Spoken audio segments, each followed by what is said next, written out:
guys? Welcome to another episode of the Tampa Bay. Oh, I need this, don't I? Welcome to another episode of the Tampa Bay Real Producers Podcast. This, of course, is the podcast that is made for real producers, by real producers, and with none other than Tampa Bay's real producers. We are also powered by Top Producers Nation. And today we have the broker of the year, according to the Agent Choice Awards nominees and voters from last year's banquet.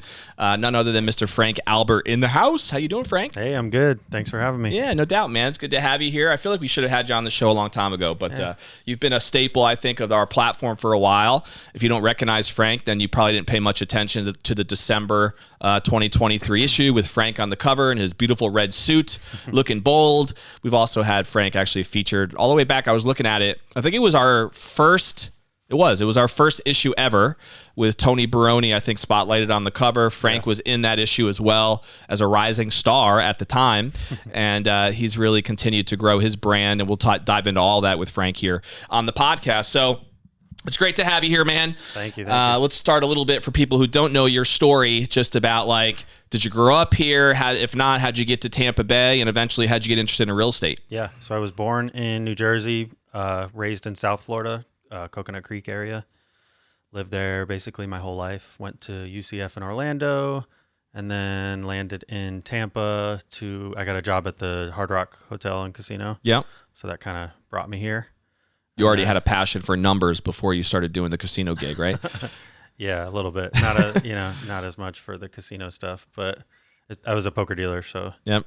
Yeah. Blackjack too, or just poker? Just poker. Okay. Yeah. So I'm sure you learned a lot about just like reading people and watching Poker the group. face, Yeah. Negotiations. Yeah, a little bit. Did you play too?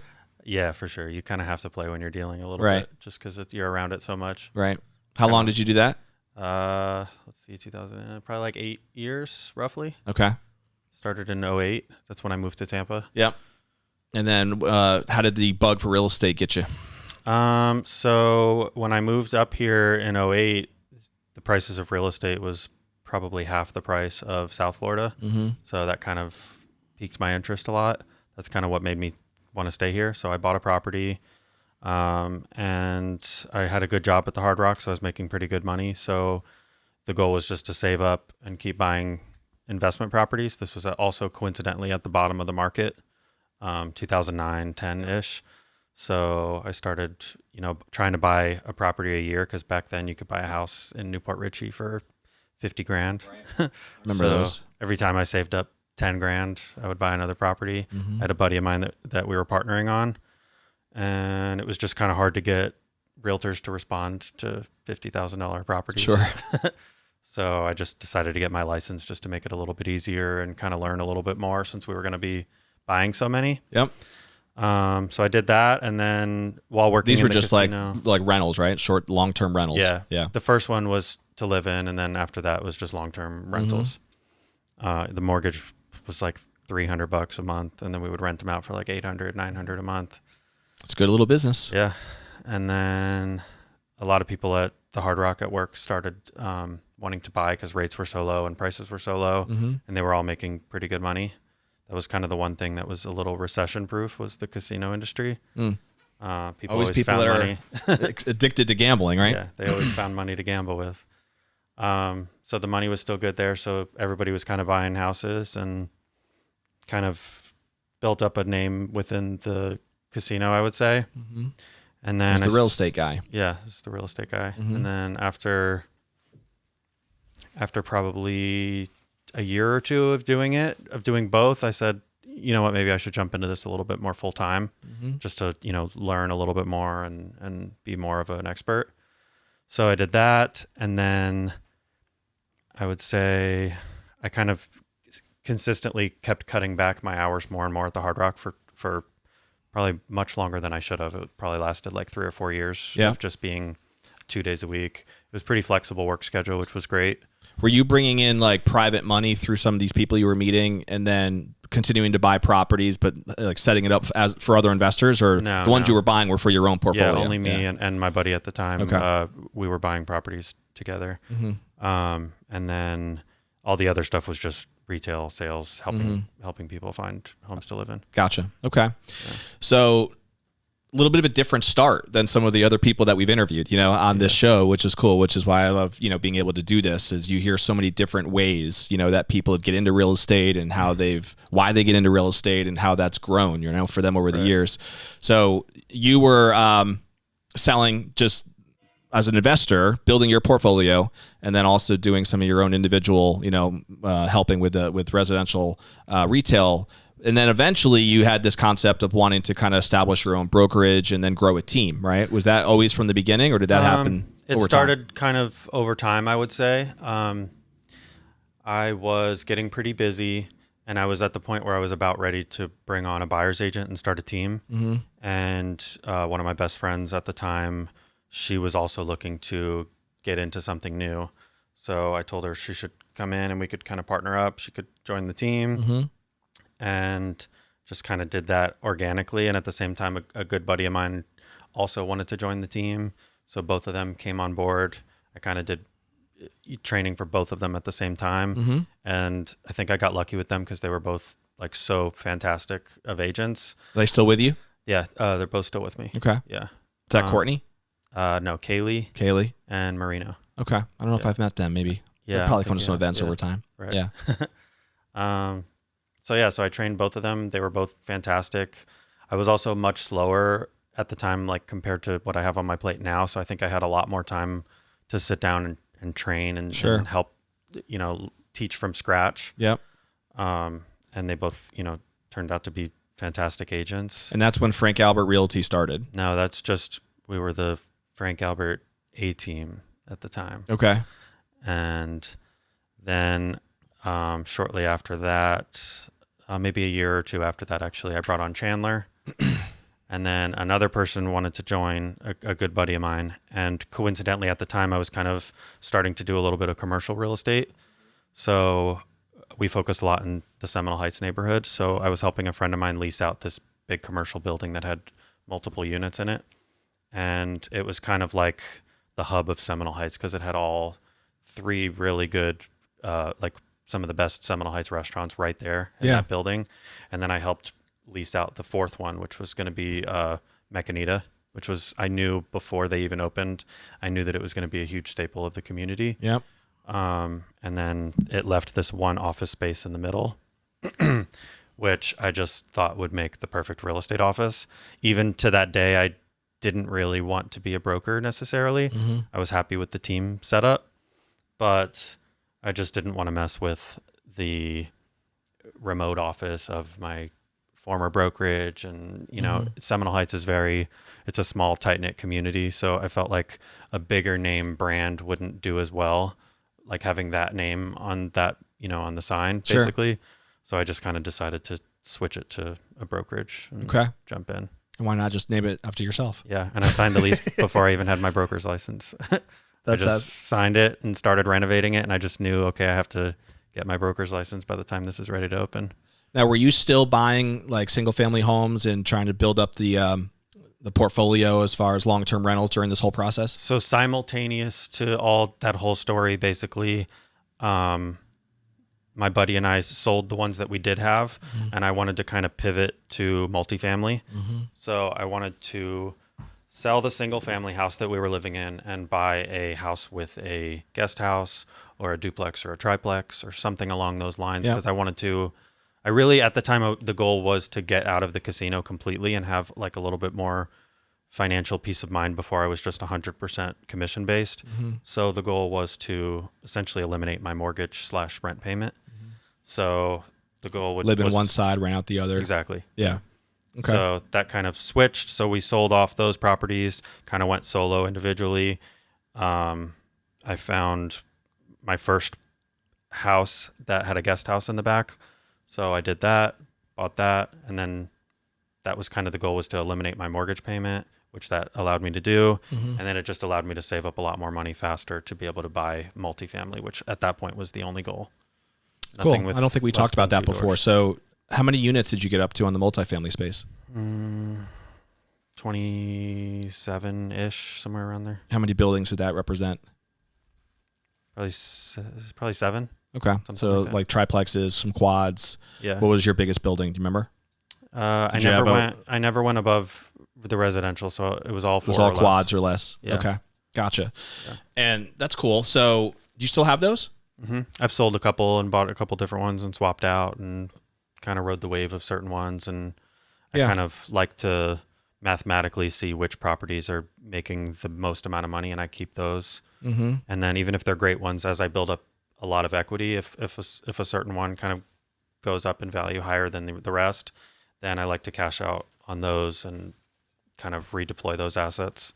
Were any of them new construction, or were they all existing properties? No, all of them were existing. Okay. Yeah. Did you intentionally not get into like the commercial space of 5 units or larger for a reason? Yeah, at the time I didn't have The money? any funds whatsoever. So Okay. it was like buying whatever I could FHA, living there for a little bit, and then, kind of working my way up from there. Makes sense. Saving up the cash. Because generally with those 5-unit buildings or larger, you need to have more down. Correct. Yeah. Right. That makes a lot of sense. sense. And even back then with conventional, you had to put like 20 or 25% down for the multifamilies. Yeah. But I was trying to find more like owner financing deals that would allow me to put a little bit less down, things like that. Yeah.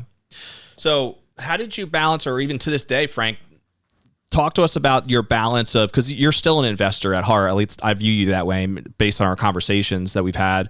I remember one of the conversations we had up at the Center Club one time for lunch. It was great for me to hear how you look at a short term. We haven't even talked about your STRs yet and how you've approached that, but the math behind it, how you break it down, it made a lot of sense to me. And it was, I got an appreciation for your thought process in that. And yet you still, have a successful retail brokerage, you would call it, right? Yeah. Residential retail. So there's that in and of itself is a full-time career, plus building and still trying to find, good investment property and opportunities. Right. That's a whole other thing. Yeah. So there's a lot there, right? To have to try to unpack and figure out what you're going to invest your time into without one of those suffering. Right. Right. So how does that work for you today? And like when you think about it, how do you approach that mentality of how much time is invested in the investment world and building the portfolio versus recruiting, supporting your team, and focusing on the residential real estate? Right. Well, I don't necessarily recruit. I'm not like a big brokerage, and I kind of grow the brokerage organically. Intentionally. Yeah. Yeah. I do it just like, when I'm doing deals with people, like we're all a pretty tight knit group from the very beginning. It was, it was my best friend and one of my really good buddies who was a client of mine. It was never random, complete strangers that just like called up and wanted to join, or that I just called up and said, hey, you should join the brokerage for a cold call. It was always somebody that either a friend of mine that I tried to get into real estate, or somebody that I did a deal with that we just got along really great. And I thought they were a lot of fun, and I thought they were really professional, and I saw great potential in them. Other than that, it was never like going out and recruiting or doing events to try to get people to want to join the brokerage. It's kind of never been that. And even from day one, I just never wanted to be that kind of brokerage. Yeah. I wanted to always kind of keep it small. How many agents do you have now? 30. It's not really small, Frank. Yeah. Well, I like awesome. A lot of people we get along. And it has grown organically to 30. Yeah. Yeah. Yeah. And so that, again, just speaks to a healthy culture, because I'm assuming those 30 I'm imagining that's not all your personal network. That's the agents you've brought in who have then invited their personal networks, and that's how it's grown. Is that correct? Yeah, like obviously I allow my agents to, I encourage them to start their own teams and to recruit whoever they want. So like I don't put limits and restrictions on that. Right. I just kind of put a restriction, on myself. Like if somebody calls up and they want to join, totally. It's not that simple. I actually just a couple weeks ago just made a post for the first time ever that we were looking to recruit one specific person, because I had a job task that I needed somebody to completely focus on, an agent to do. And that was the first time ever. And I kind of wanted somebody that I didn't know for that position, just because I had to be a little bit more strict with the tasks. I mean, everybody's subcontractors, so they can kind of do what they want, but I wanted to kind of put a little bit of guidance on where they should focus their business on, while continuing to do the business that they were already doing. Right. But the goal of that job was to kind of help our builder partnerships that we have, just trying to find more land and tear downs and things like that. Okay. So would you say more of your personal time is focused on the investment side of things? No, definitely not. It's on the brokerage. It's definitely on the support. brokerage. Yeah. Okay. Yeah. And so do you have anybody on your team who is consistently focused on the portfolio building part of it? The portfolio, meaning for your myself? personal portfolio? No. So at this point, I'm not really buying anymore. I mean, I say that, but I say that all the time, and then I find a property that I fall in love with. But I've done pretty good. I haven't bought anything in quite a while. So now it's just kind of on autopilot a little bit. It's just self-sustaining. Do you still have the long-term rentals? I have one long-term rental that my tenant's been with me she was there for 3 years prior to me purchasing that building. And then she's been there ever since, basically. Okay. Did you convert the other ones to the STR strategy? Yeah. As each tenant left, I kind of converted each one just to kind of see how that location would do, see how it would perform, and then I would kind of expand as the tenants would leave. So let's talk about that a little bit more. So at some point you started really focusing your investment strategy side anyway on this short-term rental focus, right? Yeah. Talk a little bit about why that became, an interest for you.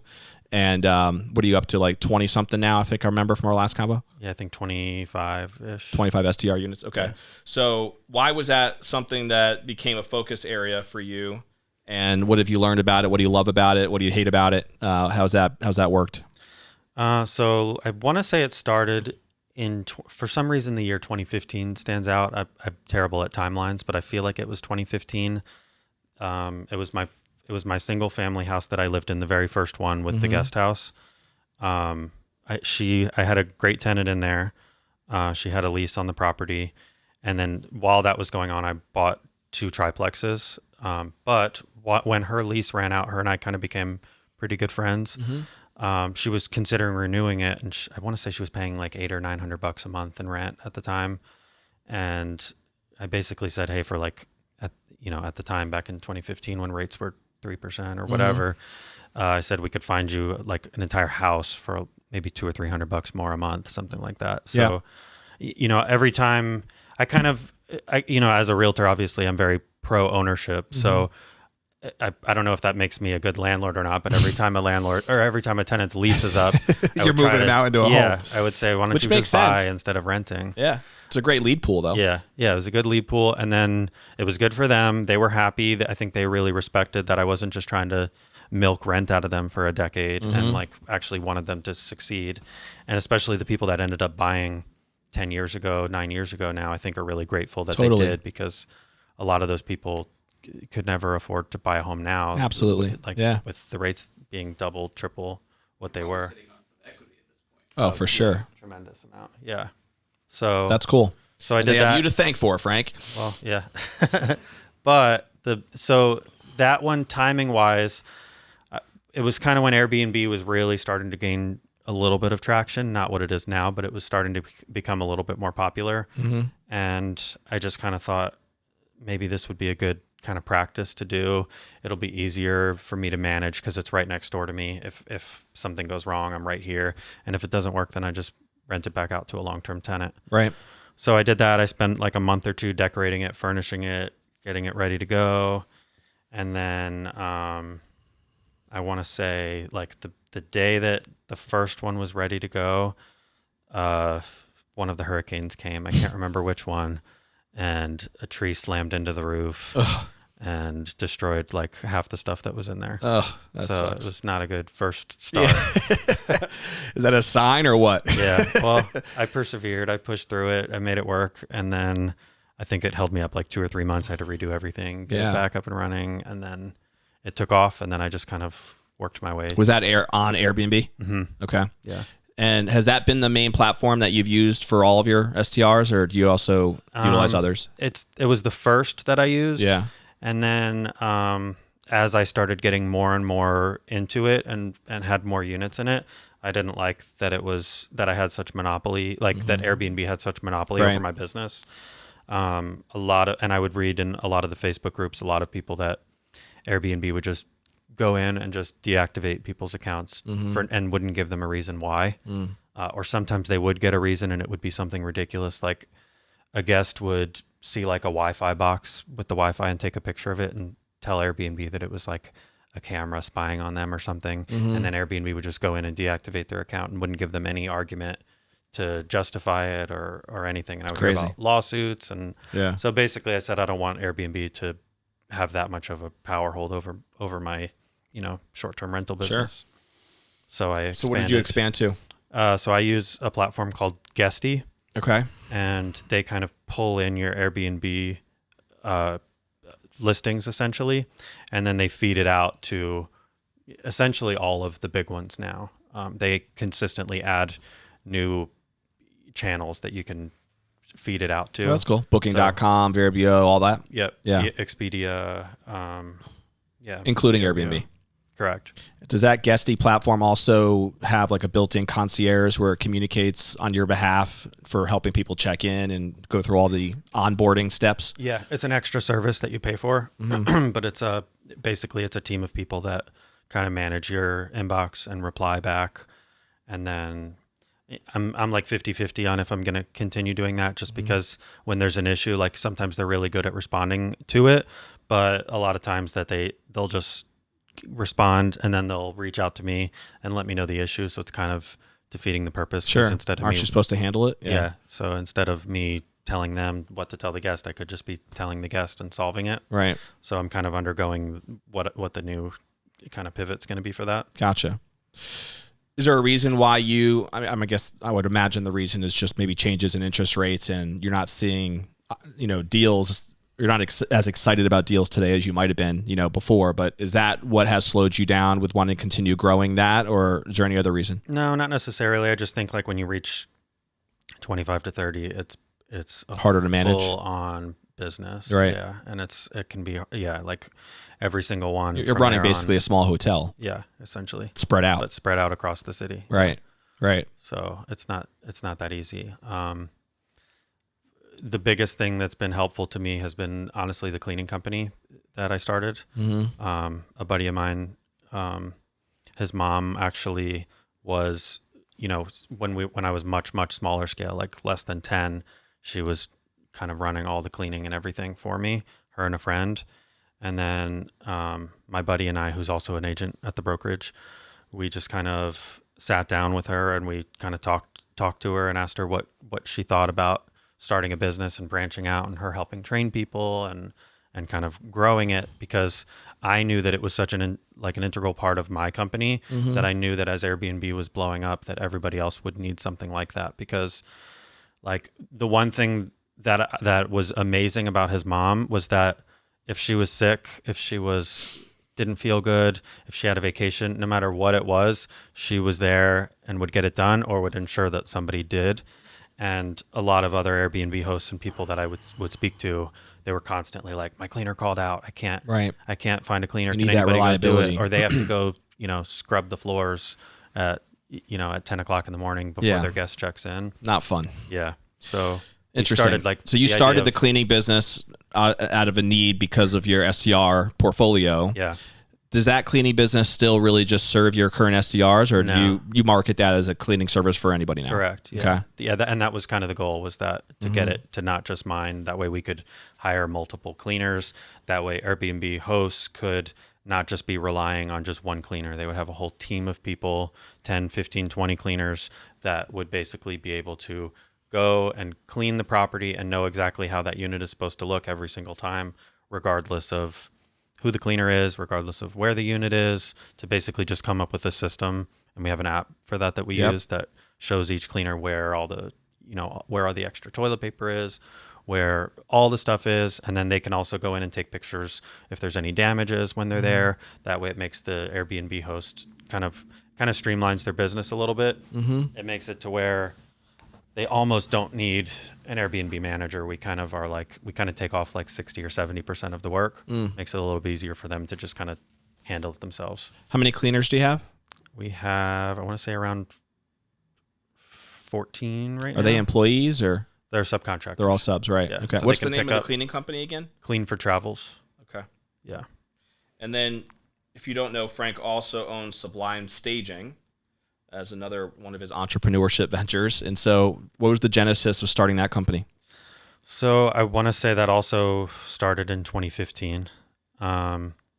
Is that also tied to the STRs, like staging the property for STRs? Or no? No, it kind of started a little differently. That was a little bit more of when I was starting the real estate team, I think.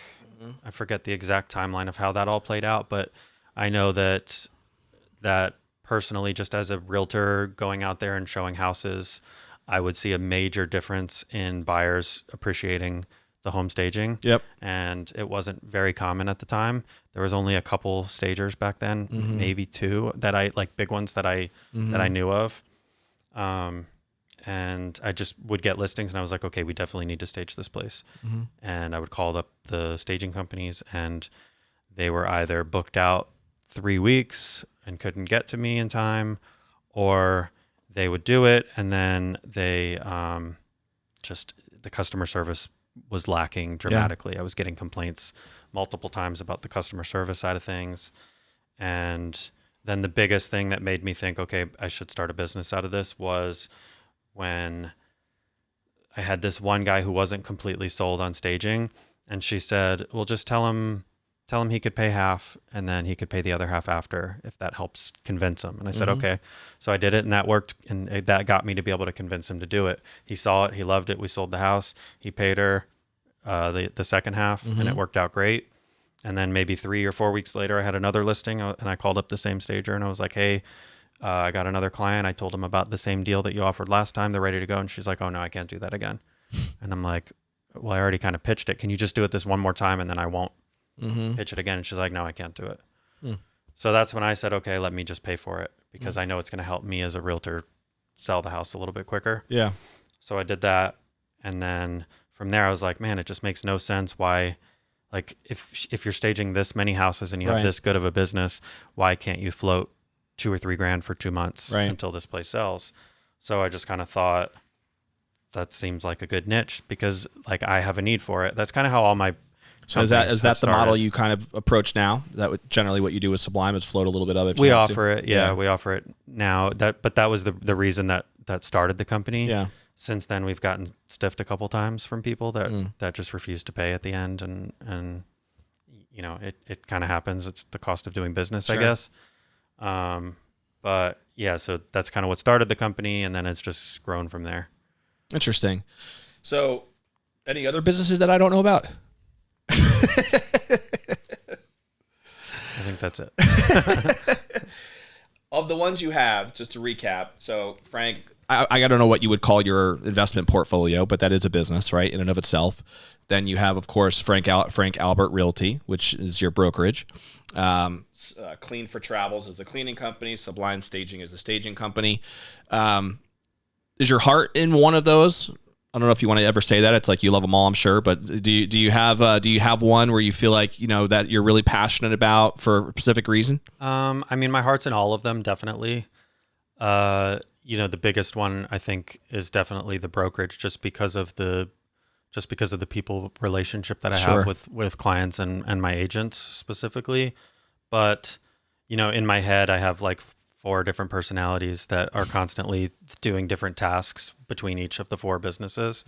The least amount of that one little personality is the cleaning company, because I have a fantastic partner, my buddy Chris, who's one of my agents. He's the majority partner on that. I'm just a minority, and specifically I didn't want to be a 50-50 partner because I already had way too much going on. I wanted to just kind of help come up with the idea, brainstorm, help market, bring in units, kind of just do that. And I wanted him to kind of take it and run with it, and he's done a great job. Cool. So that one requires definitely the least amount of my time. You're the sole owner for the staging?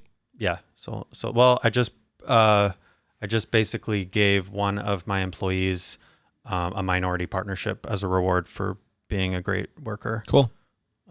The people that you work with in these other businesses, have the pool of that talent come through the real estate side? Is that where you met those connections to start those businesses with, or no? Or that you've staffed them through, or no? Not the cleaning company. Well, the cleaning company, obviously I started with my buddy Chris, who was through real estate. Coincidentally, with the staging, one of my agents also he's just like one of the best human beings. He's 6'6", something. Huge guy. He can bear hug a couch and lift it up and stage an entire house on his own. Perfect partner. Yeah. So he has become the perfect partner. I couldn't do it without him.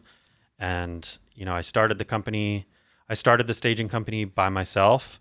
And then after a couple years, I brought on a partner. I brought on an employee that I kind of made a silent partner essentially, with terms of, over time making it official. During that time, it did not work out. Yeah. There was a lot of stuff found out that kind of essentially like crippled the business essentially. Yeah. So I kind of thank Monte, who's my partner within the real estate side or who's my partner in the staging side of things. Because honestly, I couldn't have picked the business back up from what it was in when it was left that way. He just helped. I would have probably just walked away from it with how it was, how it was left. Decimated. Yeah. Yeah. So I know we talked about that briefly before. Yeah. Have you always considered yourself an entrepreneur? Yeah, definitely. So even when you were just working at the poker tables, you knew this was the path, huh?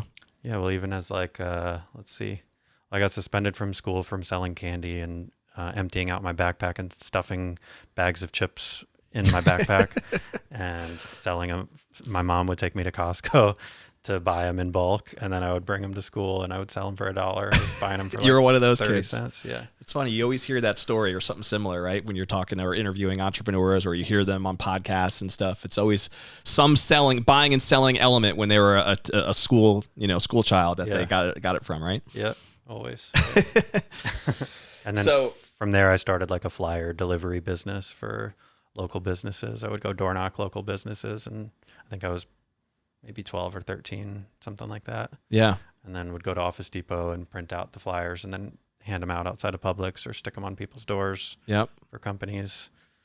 So I think I've always had What do you think are some of the biggest challenges that you've experienced as an entrepreneur with multiple revenue streams, right? Multiple lines of income. I think I'm a believer that there's immense value in having multiple revenue streams, right? Because obvious reasons, if one is struggling, you have that support somewhere else. And there is research that talks about the average millionaire out there has 7 streams of income, and all of that is true. But then there's also the reality that there are many people who try to do that, and then their timing is off, or they don't structure it properly. And so that it's the whole shiny penny syndrome, right? Where like wheels just keep spinning. They don't do any one thing very well, and they never get good enough traction. They try to do too many things too fast, and things fall apart, and they just get frustrated, right? Yeah. That's a common experience. And I've even felt that, to be honest, in certain ventures that I've allowed myself to kind of allow my focus to be diverted into, right? So what do you feel like has been a key for you, Frank, to avoid that, right? To actually run a successful business and then be able to do it, or, maybe scale it to the right level and then bring your focus into something else without allowing that shiny penny syndrome to be a downfall for you? I would say 100% great people. Yeah. Just leveraging other fantastic people that are hard workers, that kind of see the vision, that share similar mindsets and have the same goals. There's no way I could do any of it without each and every single one of the people on the brokerage side of things, on the staging side of things, the cleaning side of things, everything. You have to be able to let go a little bit and just trust that the people that you're partnering with and working with are just going to be able to kind of take it and run with it and not micromanage too much. Just kind of set the expectation of the goals and what the vision is, and just kind of let them run it. So what does that org structure look like for you? Is it similar in each business, or is it very different?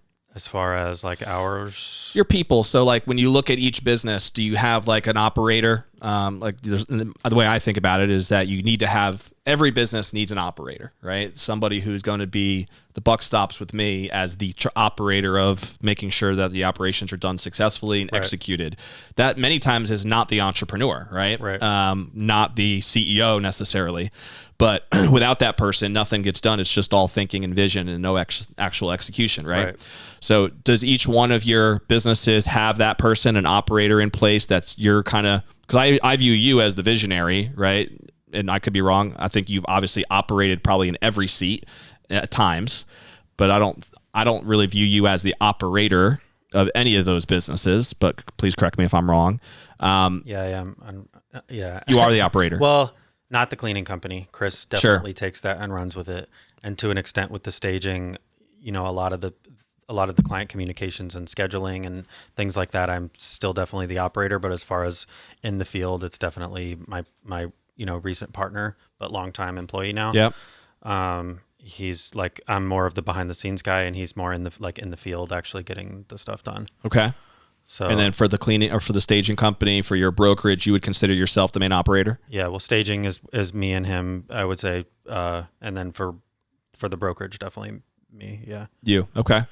So other than that, from an org chart standpoint, do you have other roles that are delegated with specific, like a layout plan of who you're hiring and for what reasons? Like, what do you think are some of those key positions that have been needed for you? Not really. I've kind of been in charge of hiring with pretty much everything except for the cleaning company, I would say. And like I said, I'm really picky with who I'll bring on for the real estate side of things. So I've never wanted to outsource that to someone who's going to broker and recruit, because that's not our brokerage. Sure. It's not our model. So I kind of always want to be the go-to for that. So the 30 agents on your team, you're their go-to guy. Yeah. They go to you for whatever, questions, support, training. I don't always answer right away, but yeah. Sure. But you're the main guy that they go to. Yeah. There's not like another team leader or somebody who's responsible to manage that team. No. Okay. Yeah, I mean, it's crazy how much time that must take, right? Just to invest. Not trying to reach me right now. They could wait a few minutes. Yeah. Hopefully they're learning something by listening to the interview, right? Listening right now. Yeah, exactly. They're hopefully watching live as we speak. Yeah. So I didn't really recognize that, but that's cool. So you are the operator of the brokerage, but on the staging side, you have this partner who, correct me if I'm wrong again, he might be the one communicating directly with people selling the home, arranging the staging. No, I do that. You do that as well? Yeah, I do. For now, I do, because this whole partnership, disarray of everything kind of happened about 2 years ago. Yeah. So it's fairly new. You don't want to release the reins on that yet. Yeah, especially after the way that it happened last time. So I definitely want to keep my hands on the wheel for that a little bit longer. Eventually I will kind of bring on somebody to take care of that role. I actually am in the process of finally hiring an assistant, which is embarrassing to say that I've gone all this time without one. I did briefly have one for about a year. But yeah, since it just takes so much time to train and hire and to find the right person, that I've been kind of holding off on, forcing myself to do that. Sure. But I've been. By the way, I don't know if it's helpful now since it sounds like you have one, but there's a platform out there called greatassistant.com, which I'm familiar with, and I know some people that have used it and really rave about the results. So it might be worth checking out. Interesting. It's just different. They do things a little bit differently, is my understanding, as to how they set you up with a great assistant. So, right. And it's like a full-time position, or you get like a they temporary. prefer you to work with full-time assistants, but I think you can select part-time, but they prefer to put you up for a 40-hour week full-time executive assistant. Yeah, I want to hire someone that's going to stay for a decade or more, and not just come for a year or two. That's their intent. I know. I've checked it out a little bit myself. I have been kind of gun shy about pulling the trigger on it myself, but I have a couple of VAs that do a lot of the roles of an assistant. But I can see the value in that person. Yeah, for sure. And it's going to have to be somebody who can kind of well verse themselves in all aspects of all different companies and kind of help. Just because I'm pulled in a million different directions, exactly, they're going to have to do kind of the same thing. Yeah, and you get to interview whoever you want, so you can kind of make that decision based on who you're talking to as to whether you think they're capable of that or not. Yeah. But I think that's the point, is they lay out first in an interview with you what you really need and what you want, and then they find that candidate for you. Yeah. Oh, that sounds really good. Yeah. Might be worth checking out. Yeah. Cool, man. So with all this stuff going on the business side, must be hard for you to just have some fun time, huh? Some downtime, personal time for people who want to get to know you a little bit more. What do you love to do for fun? I work for fun. It sounds like it. You travel a lot though, man. I know you were with your team, but you guys just did a great trip to, was it Greece? Yeah, we went to Greece last year. Yeah. We're going to Italy this year. That's cool. So that's kind of how I force myself to have some fun, is that we take a team trip every year, all expense paid. That's awesome. For everybody who hits the sales goal for that year. Mm-hmm. So that's like kind of my way of not only forcing myself to have fun every year, but Right. also forcing my team to kind of get away from work and Yep.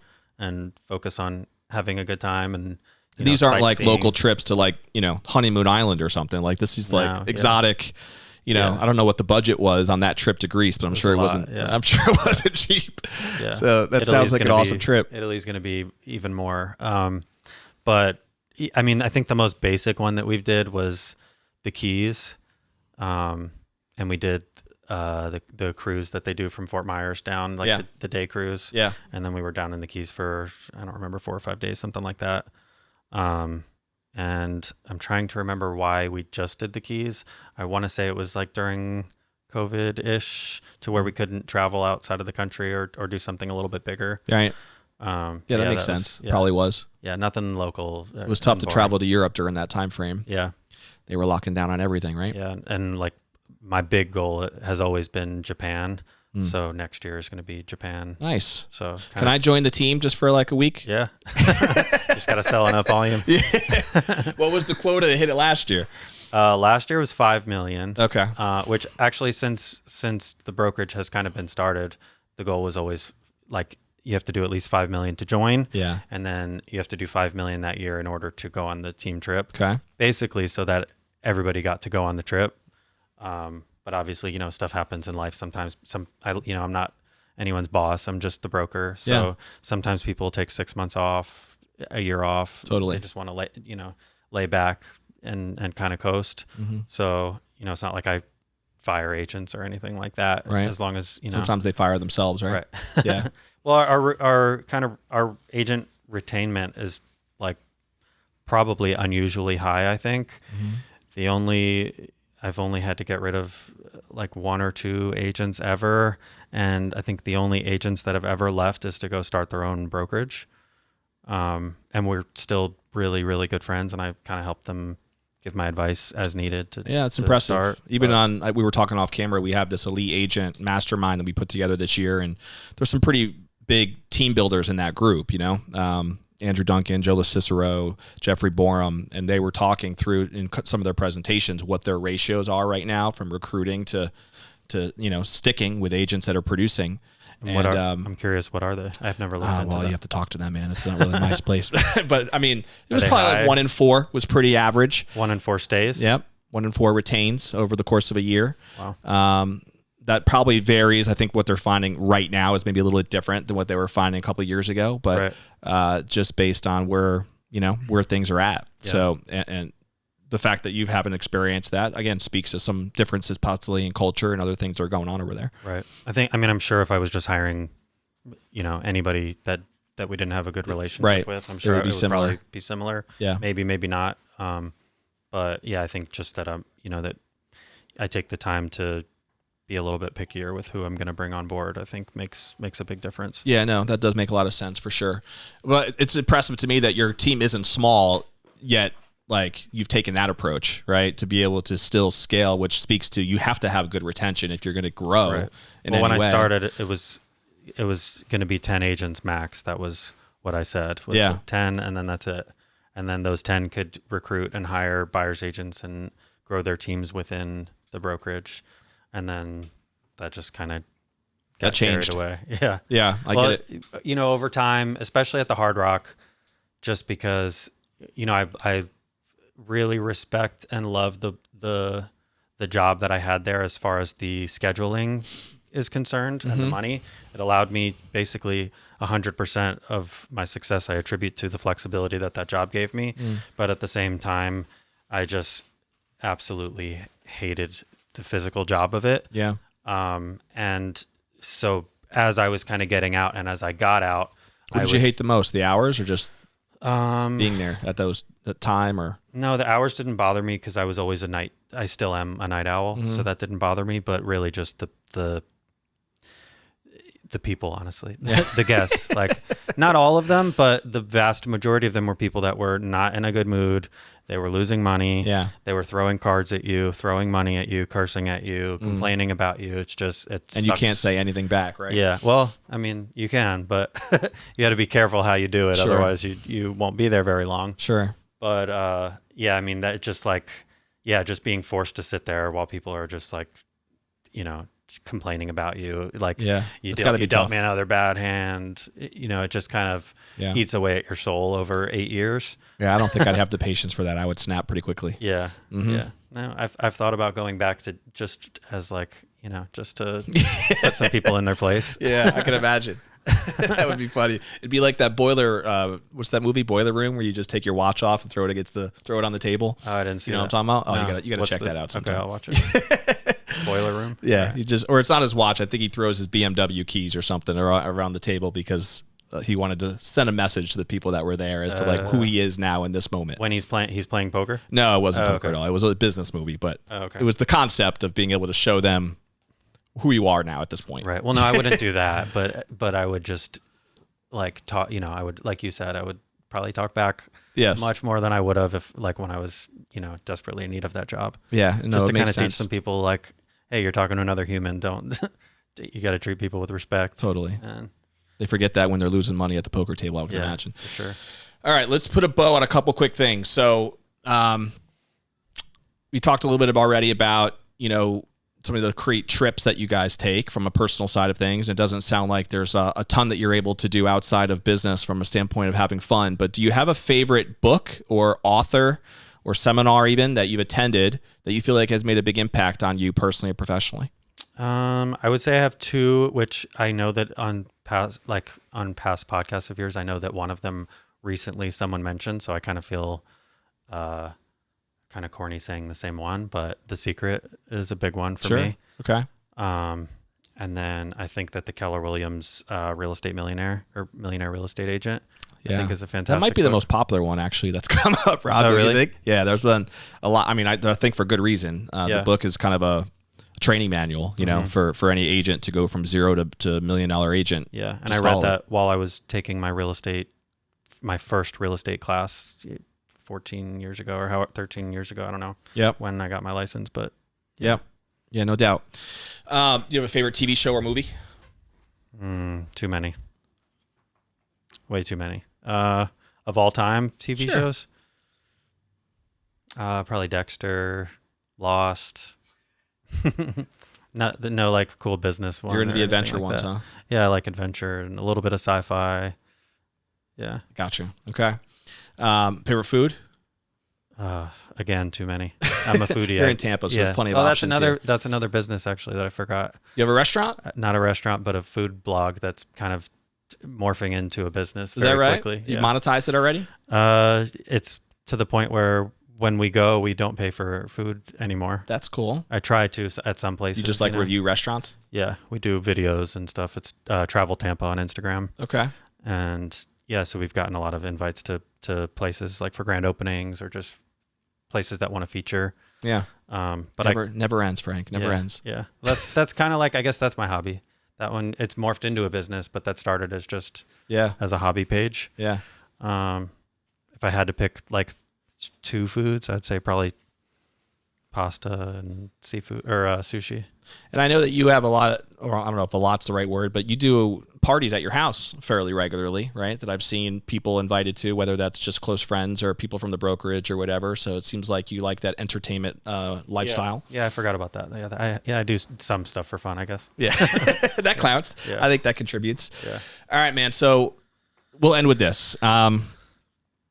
I wish we had more time because I feel like we didn't get a chance to talk as much about your brokerage as I would like, but we'll have to have you on the show again sometime. There's just too many things to talk about with you. Yeah. There's too many businesses that we can dive into.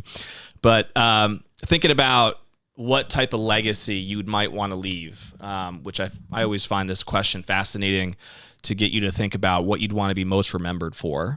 When that time comes and you're sitting on your rocking chair and you can think back and look back, what do you think would matter most to you as far as what you'd want to be most remembered for? Yeah, so 100% I know the answer to that already, and it was actually something that I touched base on in the cover article that I did with you guys. Was the way that whole team trip kind of started was my great uncle was, I want to say 97 or 8. He was very old, but he was like sharp as a tack. And he was in the hospital for something, and I went to visit him, and I was just hanging out with him for a couple hours talking. And I remember I had a trip coming up of some kind, and he was like, "Oh yeah, I've been wherever," and he was telling me all the places that he was, and I was like, "Man, I had no idea you traveled so much." And then he was telling me, he was in the military in World War II, and that's how he did a lot of traveling. But the majority of it was after being in the military. He worked for this company, and his boss would essentially take the whole team all over the world. So I kind of stole the idea from my uncle's previous boss, and this was, I don't know, 60 years ago or so, and he's still sitting there 60 years later telling me the story about how his former boss took him to Europe and took him to all these places, and how he said, short of the military, he would have never gotten away and gotten to see all these cool places. Yeah. And like you could tell that he was like still lighting up 60 something years later about all these places that he got to visit because of his old boss. And like instantly I was like, man, I should start doing that. That's amazing. I want 60 years from now, I want people to remember that trip that I took them on. And like, I hope that everybody travels, before or after working with me. Sure. I think everybody needs to travel. Yep. But I think that that's like something that I hope that people remember is like the trips and the time, and not just the work, but the actual things that we do for fun. Yeah. And no, I'm a big experience guy myself, so I think it's awesome what you're doing. For many years, I think I told you this, I used to work with Cutco.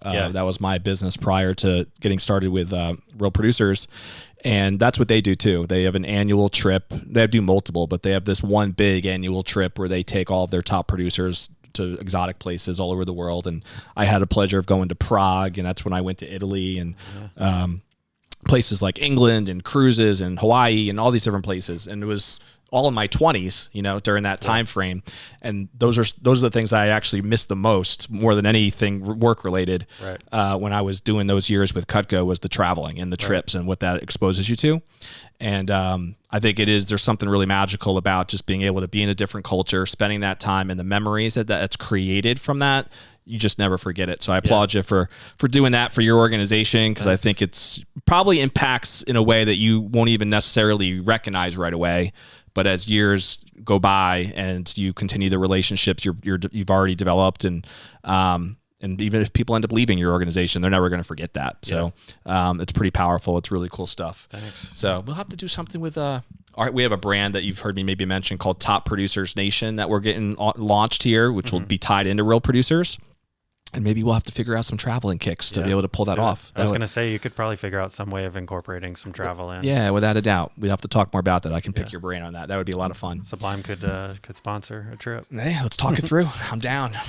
Let's end our episode the way we always do, with a challenge. There was a lot that Frank and I had a chance to dive into in this particular conversation, and you just got a chance to hear from somebody who really is an entrepreneur, right? And we don't always have entrepreneurs on this show. In many ways, depending on how you define an entrepreneur, I guess we do, based on the fact that we have successful agents on the show all the time.